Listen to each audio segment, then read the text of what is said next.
오늘의 주요 뉴스입니다. 건설 원가율 상승에 현장 근로자를 외국인 노동자로 교체하는 사례가 속출하고 있습니다. 잦은 현장 인력 교체가 부실 시공으로 이어질 수 있다는 지적이 나옵니다. 부동산 시장 침체와 건설 경기 악화로 건자재 업계의 근심도 깊어졌습니다. 회복 시기는 언제인지 이슈플러스에서 짚어보겠습니다. 미국 엔비디아의 깜짝 실적으로 반도체 기업들이 강세를 보이면서 국내 종목들도 수혜를 입고 있습니다. 어린이 해열제 대표 주자인 챔프 시럽과 콜데원 키즈펜 시럽의 판매가 중단되며 해열제 공급이 원활하지 못한 상황입니다. 품귀 현상에 영유아를 둔 부모들의 걱정이 커지고 있습니다.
시청자 여러분 안녕하십니까? 센 경제 라이브 시작합니다. 광주와 인천 등 건설 현장 곳곳에서 붕괴 사고가 잇따르면서 국민들에게 큰 충격을 안겨줬는데요. 이 원자재값 상승을 상쇄하기 위한 잦은 현장 인력 교체가 부실 시공 위험을 키운다는 주장이 나왔습니다. 첫 소식 이지영 기자입니다. 최근 서울시 은평구 일대에 위치한 아파트 건설 현장 앞에서 근로자들이 약 8일간 집회를 열었습니다. 해당 사업장에서 일하던 업체가 바뀌면서 해고 통지를 받아 고용 승계를 요구하기 위해서입니다. 10개월 이상 근무를 했던 분들이 일감은 남았는데 갑자기 우리가 뻔히 보여요. 보이는 외국인들이 쭉 들어가는 게 보여요. 그냥 가서 일을 하고 있는데. 이들은 건설 원가가 치솟으면서 부담을 느낀 시공사들이 인건비라도 줄이기 위해 현장 근로자를 외국인 노동자로 교체하는 일이 늘고 있다고 보고 있습니다. 인건비가 많이 올랐기 때문에 외국인 노동자들은 한 3배, 4배 아래인데 우리나라 이상이 되는 금도가 외국인 노동자 안 쓰고 어떻게 이익이 나겠습니까? 그렇기 때문에 외국인 노동자를 쓸 수밖에 없고. 외국인 고용법에 따르면 외국인 근로자에게 최저임금 이하를 지급하는 건 불법입니다. 하지만 러시아와 우크라이나 전쟁으로 인해 지난해부터 시멘트와 레미콘 가격이 급등하고 이달 초엔 건설공사 표준시장 단가가 올 초 대비 2.63% 또 올라 어떻게든 단가를 맞추기 위해 암암리에 외국인 불법 체류자를 고용하고 있다는 겁니다. 특히 이 과정에서 부실 시공 우려가 커지고 있다고 주장합니다. 우리가 일을 하면 순수가 있잖아요. 계속 하던 사람은 그걸 알잖아요. 그런데 나중에 우리가 빼먹을 수가 있죠. 근로자 교체가 잦아지면 부실한 인수인계나 소통의 문제가 발생할 수 있다는 겁니다. 누가 하던 도면대로 시공하면 문제가 안 생긴다라고 책에는 써 있을 수 있지만 건축은 다른 공정들하고의 연대 관계가 굉장히 중요한데 이런 부분에서 소통의 문제가 발생되는 경우가 많이 있습니다. 건설사 입장에선 공사 진행 중에도 쉼없이 오르는 자재값에 대한 대응 방안을 고려하지 않을 수는 없는 상황입니다. 하지만 물가 상승이라는 넘기 어려운 장벽에 가장 안전해야 할 집에 대한 신뢰가 가려진 건 아닌지 돌아볼 필요가 있어 보입니다. 서울경제TV 이지영입니다.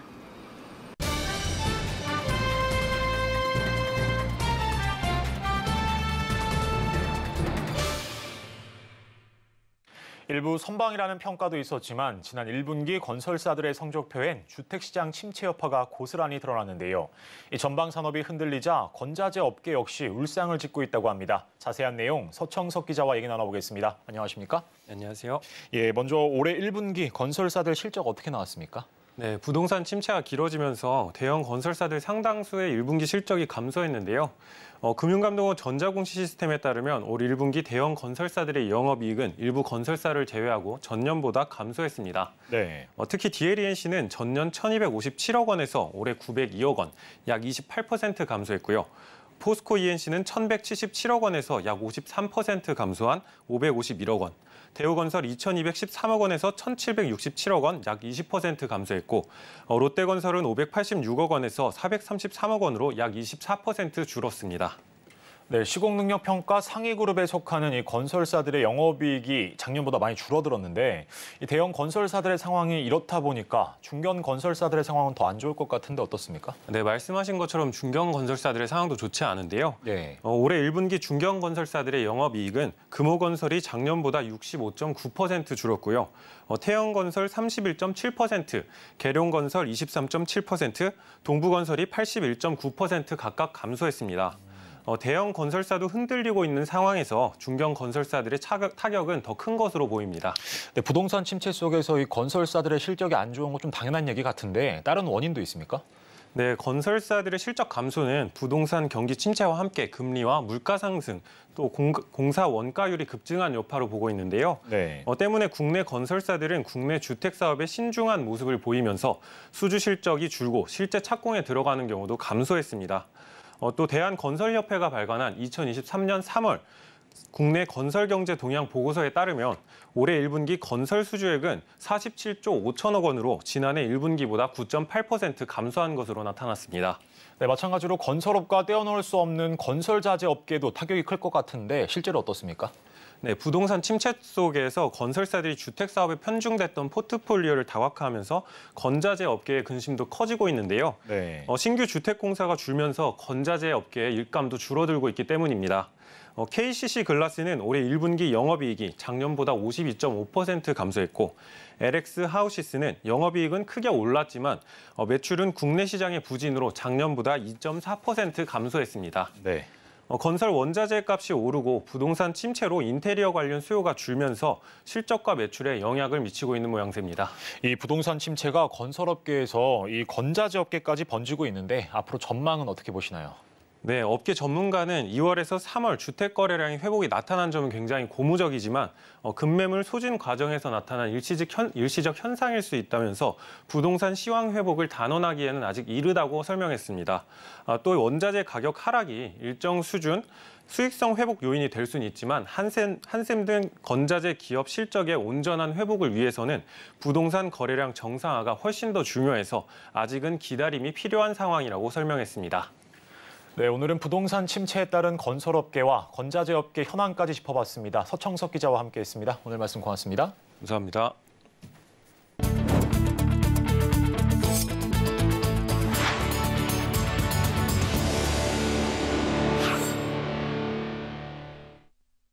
삼성전자와 SK하이닉스가 신고가를 뚫고 반등의 시간을 맞이하고 있습니다. 미국 반도체 기업 엔비디아의 깜짝 실적으로 반도체 시장에 훈풍이 부는 모습인데요. 바닥을 다진 반도체주의 질주가 기대된다는 평가입니다. 김혜영 기자입니다. 삼성전자가 7만 전자 고지를 밟았습니다. 오늘 삼성전자는 2.18% 오르며 2거래일 연속 신고가를 새로 썼습니다. SK하이닉스의 상승세는 더 두드러졌습니다. 전일 6%에 이어 오늘 5.5% 상승하며 10만 9,200원에 안착했습니다. 이 같은 반도체주의 상승 배경에는 엔비디아가 자리하고 있습니다. 시장 예상치를 뛰어넘는 깜짝 실적을 기록한 엔비디아는 간밤 24%나 급등했습니다. 이에 국내 반도체주의 업황 개선 기대감도 커지고 있습니다. 인공지능 수요가 엔비디아의 호실적을 견인했습니다. 엔비디아의 GPU는 AI 학습의 필수 반도체로 꼽히는데 GPU 시장에선 엔비디아의 점유율이 90%에 달합니다. 여기서 주목할 부분은 엔비디아는 삼성전자와 SK하이닉스의 고객사라는 점입니다. 그래픽 칩에는 고성능 메모리가 들어가는데 삼성전자와 SK하이닉스는 글로벌 메모리 1, 2위 업체입니다. 즉, 챗GPT 등 AI 시장 열풍은 엔비디아의 그래픽칩 공급 증가로 이어지고 이는 곧 메모리 수요 확대와 맞물려 있는 겁니다. 이와 함께 증권가에서는 3분기 아이폰 출시 등 수요 회복과 함께 감산 효과가 가시화될 것이란 전망을 내놓고 있습니다. 또한 외국인들의 탄탄한 수급도 눈에 띕니다. 올해 외국인들이 사들인 국내 주식 중 95.9%는 삼성전자입니다. 이에 증권사들도 장밋빛 전망을 내놓으며 삼성전자의 목표 주가를 높여잡고 있습니다. 하이투자증권은 삼성전자의 목표 주가를 9만 5천 원으로 상향 조정했습니다. 서울경제TV 김혜영입니다. 어린아이가 있는 집에 꼭 필요한 해열제가 약국에서 찾아보기 어려워졌습니다. 이 어린이 해열제 대표 주자인 챔프 시럽과 콜데온 키즈펜 시럽의 판매가 중단되고 대체 의약품의 공급도 수요를 따라가지 못하고 있기 때문인데요. 언제쯤 해열제 공급이 원활해질지 불투명한 상황입니다. 서지은 기자입니다. 약국에 아세트아미노펜 해열제가 없어요. 당장 먹을 약 구하기도 어렵습니다. 맘카페에 아이들 해열제 구하기 힘들다는 글들이 속속 올라옵니다. 어린이 해열제 판매 1, 2위인 챔프 시럽과 콜데원 키즈펜 시럽이 식약처 판매 정지 처분을 받으면서 아이들 해열제를 구하기가 어려워졌습니다. 앞서 동아제약의 챔프 시럽은 일부 제품에서 갈변 현상이 발생했고 대원제약의 콜데원 키즈펜 시럽에선 맑은 액체와 불투명 액체가 분리되는 상분리 현상이 발견된 바 있습니다. 두 제품은 아세트아미노펜 계열의 해열제로 어린 자녀가 있는 가정에 항상 구비돼 있는 대표 상비약입니다. 아세트아미노펜 해열제는 생후 4개월 아이부터 사용할 수 있고 다른 성분의 해열제와도 교차 복용 가능하기 때문에 부모들 사이에선 선호도가 높습니다. 식품의약품안전처는 두 제품과 같은 성분, 함량을 가진 대체의약품 6개를 공개했지만 구하기가 쉽지 않습니다. 챔프 시럽이라든가 아니면 콜데원 키즈펜 시럽이 이제 엄마들한테 많이 아세트아미노펜 시럽으로서 나갔었는데요. 최근에 그 시럽제에 이슈가 있어서 그게 판매 중단이 된 다음부터는 대체할 만한 약을 구하는 게 너무나 어려워요. 지금 주문도 안 되고. 실제 기자가 영등포구와 마포구에 위치한 약국 약 20곳을 돌아본 결과 식약처가 제시한 대체의약품을 보유한 약국은 단 3군데였습니다. 그마저도 한두 개 정도만 확보된 상태였습니다. 지금 보이는 것은 동아제약 챔프 시럽을 반품하기 위해 쌓아놓은 물량입니다. 챔프 시럽과 콜데원 키즈펜 시럽의 판매 정지 처분이 내려지면서 아세트아미노펜 시럽약은 더욱 찾아보기 어려워졌습니다. 이런 상황에서 대표적인 대체의약품 어린이 타이레놀 현타액을 생산하는 존슨앤존슨은 구체적인 공급량 확대 계획을 발표하지 않고 있어 언제쯤 아세트아미노펜 해열제의 원활한 공급이 가능할지는 불투명한 상황입니다. 마스크 해제와 더불어 외부 활동이 늘어나면서 감기 환자도 꾸준히 증가하는 가운데 영유아를 둔 부모들의 시름은 더욱 깊어지고 있습니다. 서울경제TV 서지은입니다. 오는 6월은 현충일과 6.25 전쟁 발발일 등이 있는 호국보훈의 달입니다. 우리 기업들이 국가를 위해 희생하신 분을 기리고 나라 사랑을 실천하기 위해 발벗고 나서고 있는데요. 포스코가 파주시와 손을 잡고 호국보훈 문화 확산을 위해 앞장서는 모습입니다. 추모의 문이 있는 임진각에 성낙윤 기자가 다녀왔습니다. 잘 가꾸어진 공원 속 은회색 빛깔의 조형물이 눈길을 사로잡습니다. 각진 모양과 거대한 크기, 단단한 질감에 경건함이 느껴집니다. 파주시 임진각 평화누리공원에 있는 추모의 문. 포스코는 파주시와 협업해 지난해 12월 파주 임진각 보훈단지 개선 사업을 완료했습니다. 연간 200만 명 이상이 방문하는 임진각 평화누리공원에 추모의 문과 보훈단지 안내도를 만들어 호국 영웅들의 희생정신을 기리는 겁니다. 정전 70주년을 맞이한 시점에 임진각을 방문하는 많은 분들에게 호국 보훈의 의미를 되새기고 포스코 관건제의 우수성도 알릴 수 있는 계기라고 생각했습니다. 이번 개선 사업을 함께 추진한 파주시, 국가보훈처, 경기건강공사, 보병 제1사단에 깊은 감사 말씀을 드립니다. 임진각 보훈단지에는 6.25 전쟁 미군 참전 기념비와 임진강 지구 전적비 등 나라를 지키기 위해 희생하신 분들을 추모하는 다수의 현충 시설물이 전시되어 있습니다. 포스코는 보훈단지 입구에 단지 내로 진입할 수 있는 추모의 문을 건립했습니다. 일반 도금 강판에 비해 내식성이 최대 10배까지 뛰어난 포스맥을 활용해 향후 유지 보수 비용을 줄이고 친환경성을 확보했습니다. 추모의 문의 설계는 포스코 ANC가 담당했습니다. 포스코 스틸리오는 포스아트를 사용 임진각 보훈단지 종합 안내도를 제작했습니다. 높은 해상도와 정밀한 디자인으로 방문객들의 가독성을 한층 끌어올렸습니다. 기존 안내도에 보훈단지를 새롭게 추가하고 점자 음성 안내판을 설치하는 등 임진각 평화누리공원을 방문하는 장애인 관광객들도 보훈단지를 쉽게 찾을 수 있도록 했습니다. 파주시도 포스코와 개선 사업을 통해 방문객들에게 더 나은 관광 기회를 제공하고 보훈단지의 의미를 깊이 새길 수 있게 지원하고 있습니다. 작년 2022년부터 포스코가 저희 파주시와 연계한 사업들을 우리 보훈단체들과 함께 해주셔가지고 보훈의 가치를 한층 높이는 그런 역할을 해주셨다고 저희는 판단하고 있습니다. 포스코는 국가유공자에게 의족 휠체어 등을 지원하는 사업을 오는 2024년까지 연장 시행하는 한편 포항 광양 지역 6.25 참전 유공자들의 주거 환경을 개선하는 등 평화의 가치를 재조명하고 보훈 문화를 확산하기 위해 앞장서겠다는 계획입니다. 서울경제TV 성낙윤입니다. 최근 이동통신사가 청년 고객을 위한 공간을 마련해 현장 소통을 강화하고 있는데요. KT도 강연, 체험 등 즐길 거리가 있는 팝업 스토어를 마련해 젊은 세대와 소통 강화에 나섰습니다. 현장에 윤혜림 기자가 다녀왔습니다. 서울 연남동에 문을 연 KT의 팝업 스토어. 방문객이 다양한 재료를 활용해 키링을 만들고 있습니다. KT가 오는 28일까지 팝업 스토어 Y캠퍼스를 운영합니다. Y캠퍼스는 대학교 강의실, 도서관, 야외 테라스 등 총 5층으로 이루어졌으며 입학통지서, 학생증을 만들고 과 잠바와 졸업가운을 입어볼 수 있습니다.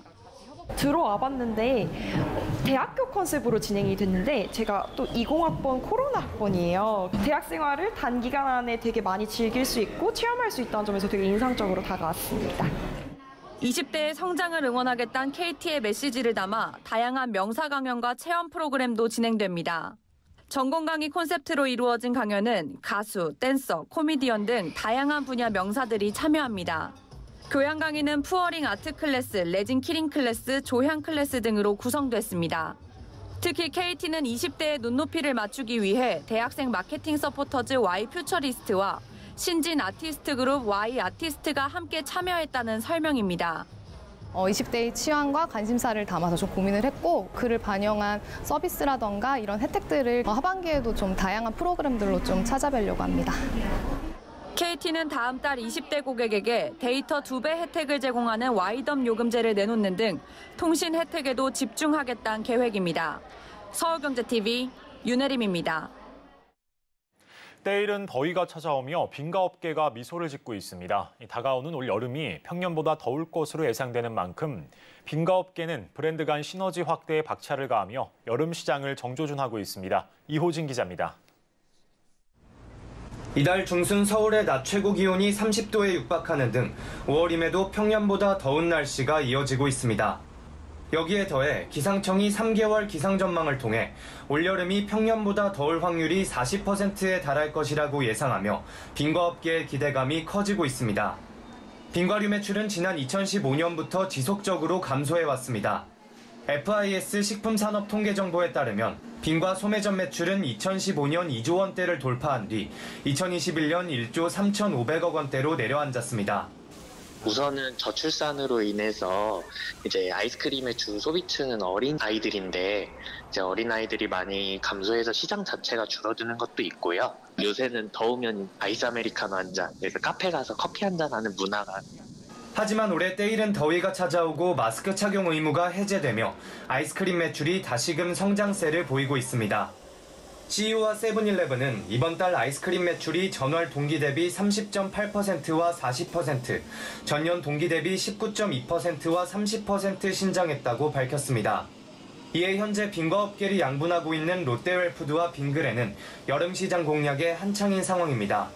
롯데웰푸드는 롯데제과와 롯데푸드의 합병이 비교적 최근에 이뤄진 만큼 판매가 정상화에 힘을 쏟는 한편 품목수를 효율화하고 제로 브랜드 아이스크림을 출시하는 등 고급화 전략을 추진한다는 방침입니다. 빙그레 역시 혜태 아이스크림과의 마케팅 협업을 통한 콜라보 제품을 출시하는 동시에 빙그레 유통망을 활용한 혜태 아이스크림 제품 온라인 채널 및 해외 수출 판매 확대 등 브랜드 간 시너지 강화에 열을 올리고 있습니다. 서울경제TV 이호진입니다. 미국 펜실베니아대 경영대학원인 와튼스쿨의 MBA 과정 연구생과 교수 40여 명이 카카오 판교 오피스를 찾았습니다. 와튼스쿨은 세계 시장에서 산업 문화적으로 경쟁력을 확대하고 있는 한국을 연구 대상 국가로 삼고 한국 디지털 생태계 전환을 주도해온 카카오의 IT 혁신 사례와 글로벌 사업 전략을 연구하기 위해 카카오에 방문을 요청했습니다. 이날 카카오는 카카오톡으로 시작해 커머스, 테크핀, 모빌리티, 헬스케어, AI에 이르기까지 다양한 분야에서 모바일 기술을 기반으로 디지털 생태계를 구축하며 성장해온 노하우를 소개했습니다. 여기에 웹툰, K-팝, 게임 등 한국의 문화 콘텐츠를 글로벌 시장으로 확대하며 새로운 경제적, 산업적 가치를 창출하고 있는 글로벌 사업 비전에 대해서도 논의하는 시간을 가졌습니다.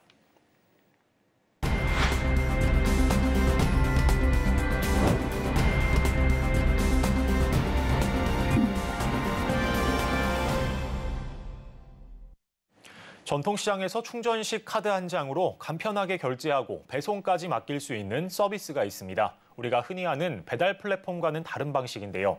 장보기 편의성을 한층 높여주는 서비스를 개발하고 사용 중인 현장에 민세원 기자가 다녀왔습니다. 서울 강동구 암사종합시장을 찾은 윤수영 씨.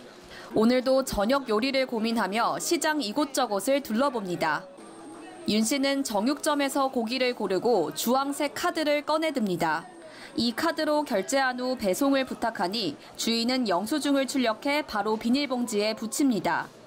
이 영수증에는 따로 적거나 부탁하지 않아도 고객의 이름과 주소 등 배송에 필요한 정보들이 자동으로 적혀서 나옵니다. 저녁 무렵 배송기사가 윤 씨를 포함한 소비자들이 구매한 상품을 수거해 집화장으로 옮깁니다. 이곳에 모인 식품과 상품들은 2시간 이내에 고객들에게 배송될 예정입니다. 고령층이 전통시장에서 손쉽게 무거운 식품들의 배송을 맡기고 빈손으로 가볍게 장볼 수 있도록 한 KJINC의 빈손 장보기 서비스입니다. 식품이 일정 수준 모이면 배송기사는 전기자전거를 타고 고객들에게 상품을 전달합니다. 시스템을 사용해본 고객들은 만족감을 드러냈습니다. 많이 살 수도 있고요. 여기저기 또 같이 묶어서 배송을 해주니까 너무 좋은 것 같아요. 영수증에 제 정보가 다 나와서 너무 편리하게 하고 있습니다. 네. 빈손 장보기는 제휴상점에서 장을 보고 전용 카드로 3만 원 이상 구매를 하면 무료로 묶음 배송을 해주는 서비스입니다. 간편 결제와 배송을 결합한 빈손 장보기 서비스는 상인들에게도 새로운 패러다임을 제시했습니다. 이곳 상인 회장은 편리함을 극대화한 이 서비스를 통해 전통시장이 마트와 어깨를 나란히 하게 될 수 있을 거라는 기대감을 나타냈습니다. 실제 저의 꿈은 어떻게 보면 우리 시장이 마트 가치로 한번 해보자. 마트가 실질적으로 고객분이 오시면은 여러 가지 제품을 사가지고 가게 되면 그냥 그 배달을 그냥 공짜로 그냥 무상으로 배달을 해주는 거기 때문에 우리 시장도 그런 식으로 하면 좋지 않나. 그런 시스템을 지금 하고 있습니다. 그래서 빈손 장보기 서비스의 핵심은 현금을 충전해 간편하게 결제하고 배송 정보까지 자동 전송 가능한 전용 카드.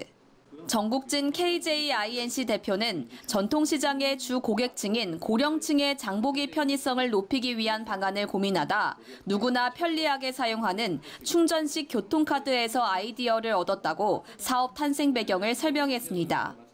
현재 전통시장에 이제 고령층들, 그러니까 이제 어르신들이 이제 많아요, 고객들이. 근데 이 어르신들이 어떻게 편하게 사용할 수 있을까를 구상을 하다 보니까 어르신들이 지금 가장 편한 게 이제 티머니더라고요, 보니까. 그래서 이거에 착안해서 저희가 이제 전통시장에 한번 티머니를 한번 만들어 보고 싶다. 현재는 이 카드를 충전하려면 센터에 방문해야 하지만 조만간 전용 앱에서도 충전이 가능하도록 업그레이드를 할 계획입니다. 이전에 백화점 유통 분야와 IT 단말기 사업에 몸을 담았던 정 대표는 카드와 디지털 단말기라는 매개체로 전통시장도 백화점처럼 디지털화할 수 있겠다는 아이디어를 얻었습니다. 정 대표는 빈손 장보기를 위한 결제 시스템 특허와 관련 인증도 받았습니다. 여기에 차세대 결제 시장에 대응하기 위해 STO 토큰 증권 관련 특허도 준비 중입니다.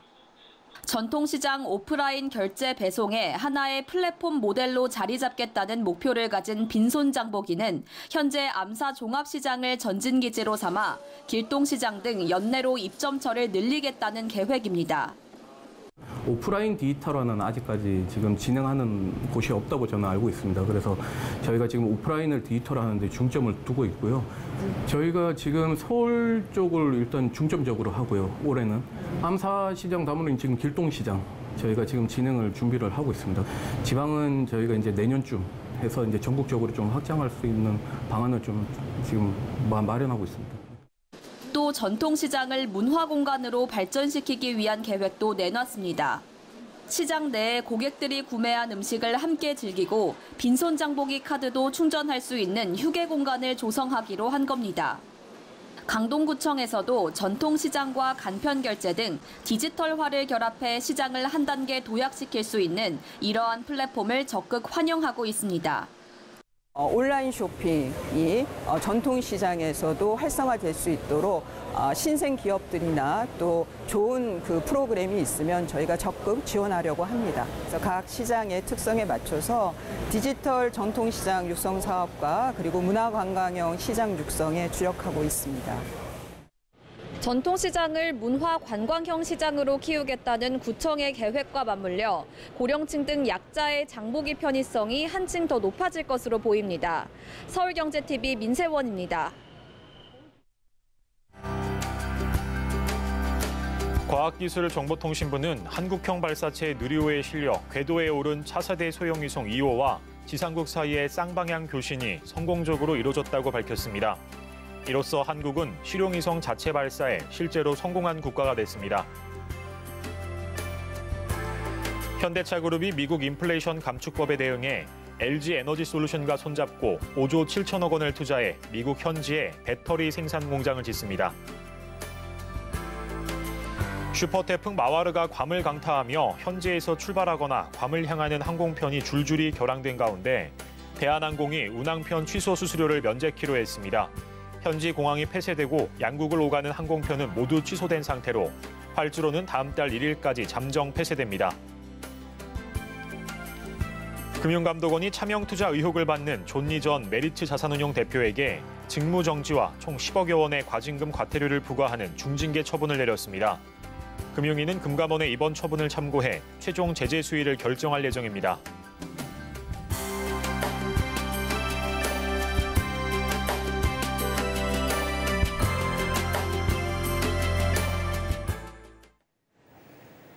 센 경제 라이브, 저희가 준비한 소식은 여기까지입니다. 오늘도 함께해 주신 여러분 고맙습니다.